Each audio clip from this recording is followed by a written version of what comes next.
Hey guys, hope everybody's doing well. So actually I am doing my 6-month lock update. I know it has been a long time since I've updated. A lot has happened in that time and it's actually almost 6.5 months at this point. So let me go ahead and get started with what changes have happened so far. Between the last video, I talked about how my cousin did a method where she used the crochet needle and she kind of, tangled the hair in and out with the crochet needle to help with the locking, because my hair was really struggling to lock. Every time we'd wash it, it would be as if we never started the locking process. My hair would return back to its completely normal state. So we decided to go ahead and use the method with a multi-prong crochet needle, which I'll go ahead and insert a picture up to show what that looked like. And that first time that we did that, it actually seemed to work really well. It seemed to be doing pretty well. And, I was very happy with the results. However, unfortunately, a few weeks later, my hair completely unraveled as if she never did that. With all that work that we did and with all that time and using that tool, we were unfortunately back in the same place as we were before. My hair maybe had a very slight difference, but we didn't want to be in the position where we were needing to use a harsh tool like that and be causing that kind of tangling in the same exact areas, not just on new growth every time it was time to retwist my hair or after every wash. So I had a wedding coming up and we needed to do a retwist anyway. It was my aunt was getting married, so we needed to do a retwist so I could be, looking a bit more presentable for the wedding. And she went ahead and I asked her to go a lot tighter with the crochet tool this time so that we could try to get a more permanent result. So after we completed that, I don't know why I didn't, but I didn't realize that going in that tight with the crochet needle was going to make me lose so much length and make them so much thicker. Now, initially, length wasn't even a concern of mine. Initially, I didn't really care about the difference in length of where my hair started to where it was going to shrink up to. I knew it was going to be a process and there was going to be a lot of shrinkage happening as my hair locked. But this was such a fast difference in length that I had a hard time processing it. So I'll put some pictures up of how I styled my hair for the wedding. But I struggled a little bit with it just looking so different and not adjusting. And it was my fault. I shouldn't have done a major change right before a big event. So normally I wasn't caring what I did with my hair, how it was going to turn out. I was just going along with the process. I work from home. I don't really have anything big where I have to go and see people often besides doctor's appointments or just visiting family. So it was never really an issue of what does my hair look like, but with a wedding and knowing there's going to be lots of pictures and seeing family members that I hadn't seen in years and things like that, I felt a little self-conscious about the major difference in my hair and not even being used to the length and the size and the thickness that I was dealing with. So I managed to get a pretty cute hairstyle for the wedding, but I was feeling a little bit insecure about my hair, to be honest, for a little while after that. So what we ended up doing was just kind of taking a fine-tooth comb and uncombing a little bit of the bottom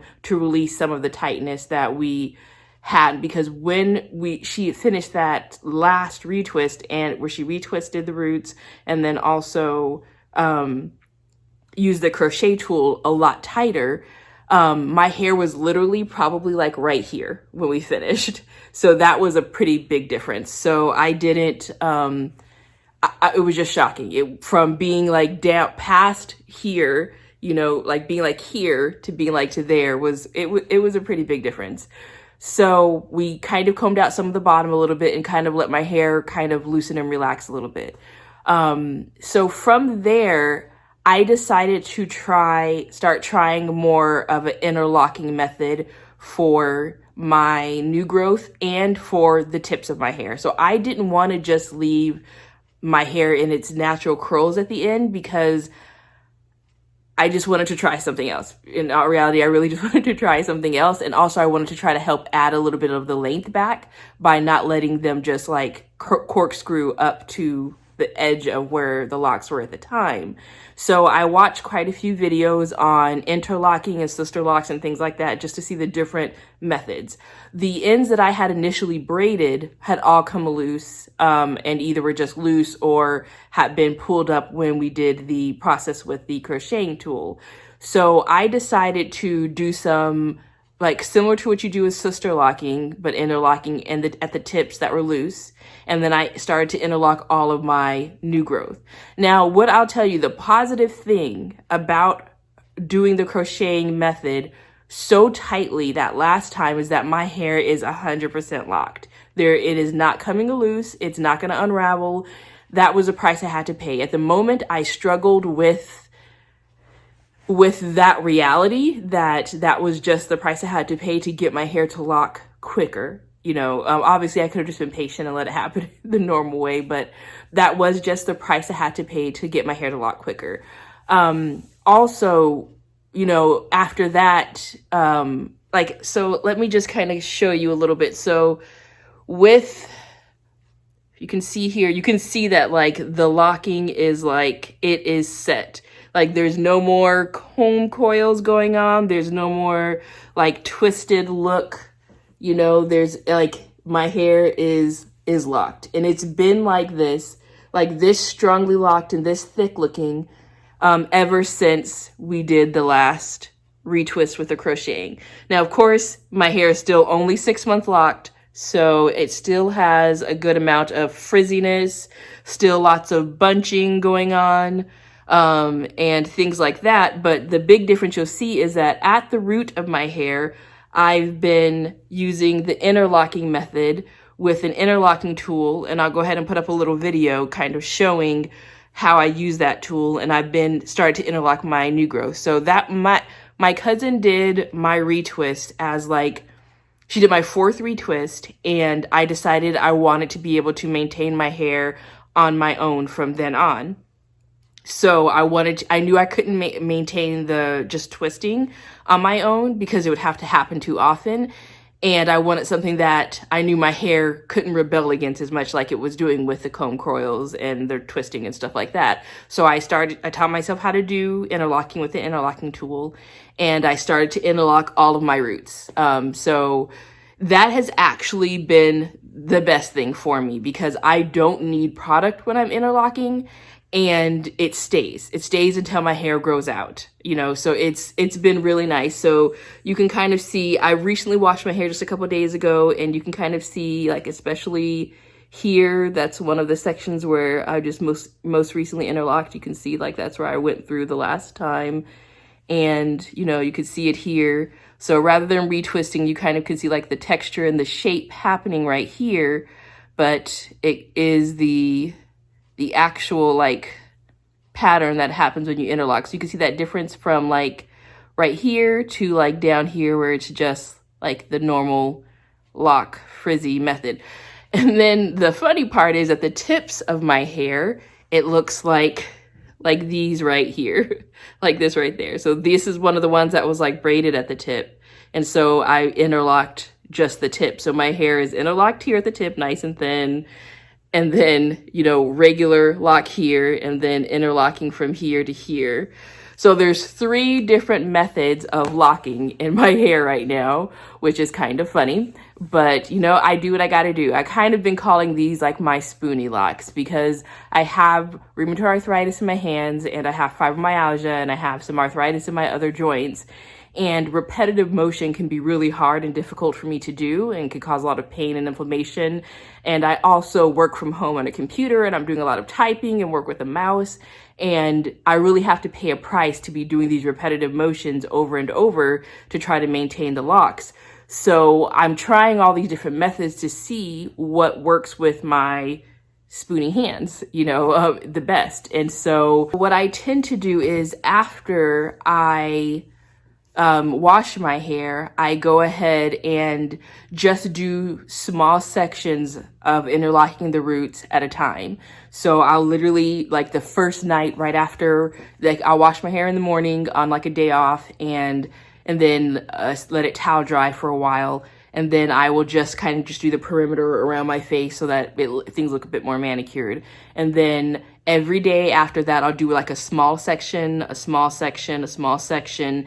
And then it'll usually take me about 4 to 5 days to get all of my hair. Now that is a long time. Someone who doesn't have the joint issues that I have and have like some of the pain issues that I have can probably get this done in 1 day. I don't have that many locks. I don't know how many, I've never counted, but I don't have that many. But I have to pace myself that way. Otherwise I end up causing like these small injuries to like my shoulders and my hands and my fingers and like my elbows and stuff like that from kind of just holding my hands up and kind of doing that motion over and over and pulling, and just it causes issues. So I have to do a little bit at a time to make sure that I'm not causing inflammation or pain or swelling or whatever in my joints that will interfere with me doing my job and working on a computer, which it sounds like an odd thing, but like it happens. I sat there and I think the first time I did it, I tried to do this whole top of my head on the first time of interlocking. And the next day when I had to work, I could barely type. I could barely click the mouse because I had so much inflammation in my hands and in my arms and stuff like that. So that's when I realized like I have to do a little bit at a time. So I have done a retie of redoing my roots probably 3 times now, I think. And this process really worked for me. So I think that's what I'm going to continue doing. You know, I can always change my mind and things could change in the future.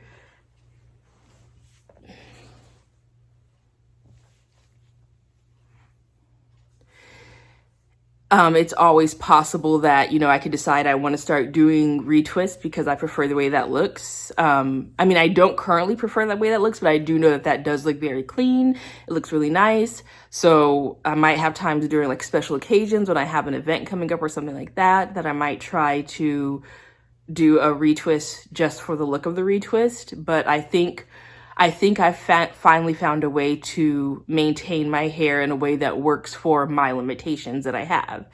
So I know it's going to be pretty interesting as things mature because of the 3 different types of locking method that I have going on with my hair right now. You know, the interlocking, the crocheting, and then the interlocking, another type of, a slightly different type of interlocking at the edge. Like you can really see it on this one too, how it's like super thin and then it's wider. It gets like a lot wider right there. And then, you know, then it gets thin again up here in this area. So none of these methods are, you know, avoiding the frizz. The frizz still happens. My hair is definitely at a stage where it just looks not manicured anymore, but it is what it is. Like I said, I don't have anything too important or special to be doing, so I'm just kind of letting it do its thing. I'm finally able to wash my hair more often. I'm not worried about it unraveling, which is really important.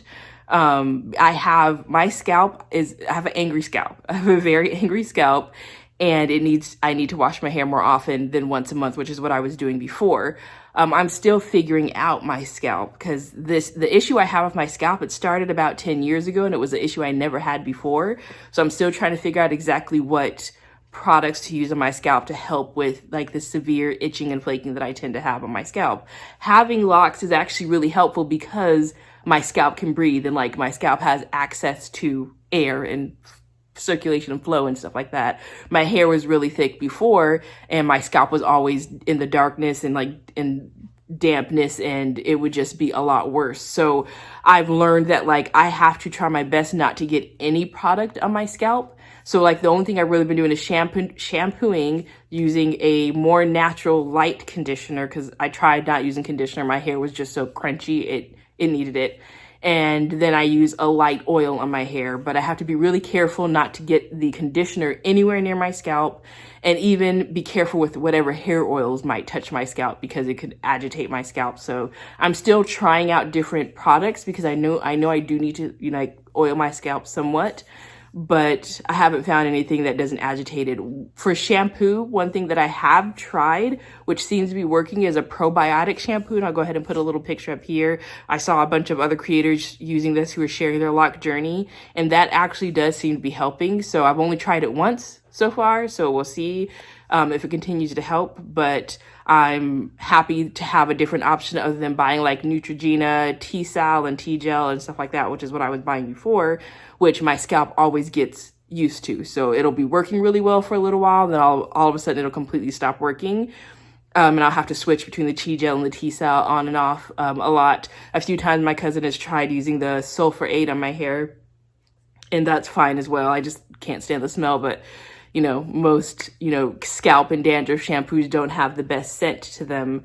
But yeah, so this is the locks at 6 months. They do have some length back to them. There has still been a good amount of growth happening, so I do still have to do the retwist often. I've been trying out for fun, putting a little bit of lock jewelry in there. I'm really excited for when they're more uniform shape and I'll be able to do a little bit more lock jewelry. I think that'll be really fun, but it's just, they have their own interesting look now, right now, their own unique thing going on because they have so many different techniques happening. And so the size just varies so much. And, you know, we'll kind of just see how it works out and how it goes.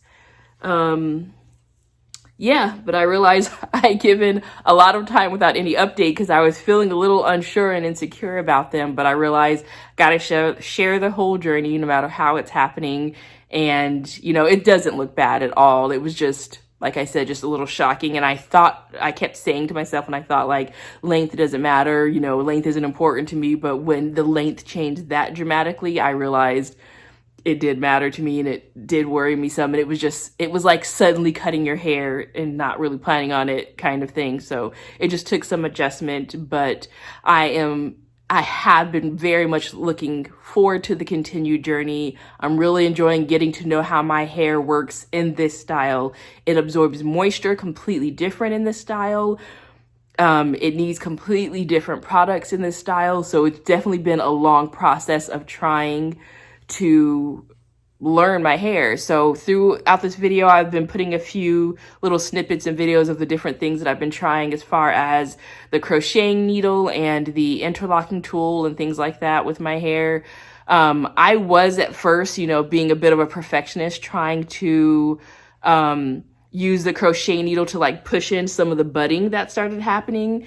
But I was starting to kind of realize that I'm causing too much damage to the locks and too much damage to my hair to be doing that on a regular basis. So that I'm not doing that anymore, but I will hold on to the crochet needle that I have just in case, because since I'm just learning how to interlock and I might be doing things a little wrong, which I'm just like, let the trial and error happen. Just let the process happen. I'm not being too specific, you know, about it. But if I do find out that there's any weak spots or any holes from just not interlocking correctly, then I want to make sure I can fix them with that. But I would love to hear if any of you guys have any tips or any comments or anything on this.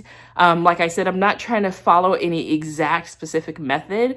I'm more just trying to see what works best for me and my personal limitations. So, you know, what causes the least pain to my hands, what causes the least pain to my shoulders and elbows, what can I like honestly and truly maintain, you know, not just maintain on a good day when I'm feeling great, but what can I still maintain on the hard days, you know? And I've noticed that with the interlocking method, even right after I wash my hair, it still looks in good condition. I don't have like a mass amount of frizz or, you know, like it's not like the roots have come untwisted and now they're just loose, long, untwisted roots. Because the interlocking method is sturdy, you know, even when I go wash it again, I might have another centimeter of growth that's loose, but that looks fine because the rest of it is going really well. So when I look back in hindsight, I do wish I would have started with the interlocking method. That probably would be the best thing for my hair type.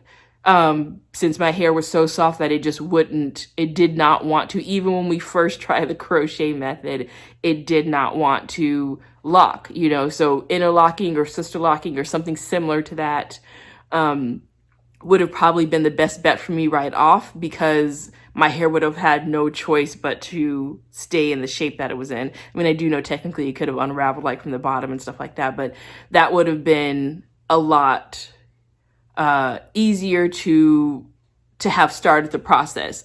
Now that probably, I don't know if I would have had the patience to start that, because my first few sessions, which were just once a month of retwisting, took many hours, over 5 hours every time. So I'm sure if it was interlocking, it probably actually would have taken longer.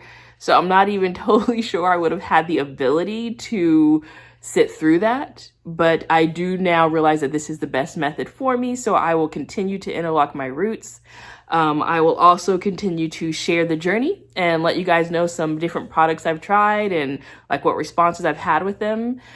For my viewers out there who are more interested in my chronic illness journey and sharing about being someone who deals with autoimmunity and being a spoonie, I just wanted to let you guys know that I will be posting another update video about how my health is doing. I was finally able to see a rheumatologist, and I want to give kind of an update on, you know, the blood work that we did and kind of the talk that we had about pain management, like in reference to my previous video. So thank you so much for watching. I really appreciate you guys being here to listen and for your support and your comments. Like I said, I would love to hear from some of you guys on any experiences you guys have had with trying to lock your hair, and different products that you're trying and things like that, or just comments on how you think how this is going, or about the 3 different types of process that I have going on here.